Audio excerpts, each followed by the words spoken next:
ഇരു രാഷ്ട്രങ്ങളും തമ്മിലുള്ള ഉഭയകക്ഷി സഹകരണം ചർച്ച ചെയ്ത് ഇന്ത്യയും UAE-യും.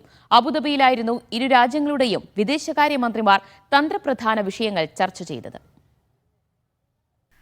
സമഗ്ര സാമ്പത്തിക പങ്കാളിത്ത കരാറടക്കം ഇന്ത്യയും UAE-യും തമ്മിലുള്ള തന്ത്രപ്രധാന കരാറുകളുടെ പുരോഗതി ജയശങ്കറും ഷെയ്ഖ് അബ്ദുള്ള ബിൻ സായിദും ചർച്ച ചെയ്തു.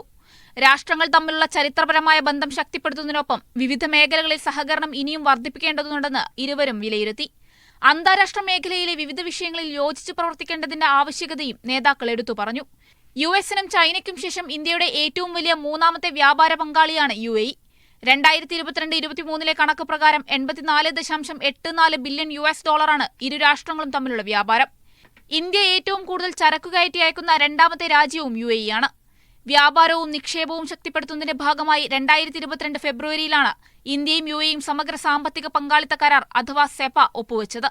നേരത്തെ ഊർജ്ജ മേഖലയിൽ മാത്രമുണ്ടായിരുന്ന വ്യാപാര ബന്ധമാണ് സെപയിലൂടെ മറ്റു മേഖലയിലേക്കും വ്യാപിപ്പിച്ചത്. അടുത്ത 5 വർഷത്തിനിടെ $100 ബില്യൺ ഉഭയകക്ഷി വ്യാപാരമാണ് കരാറിന്റെ ലക്ഷ്യം.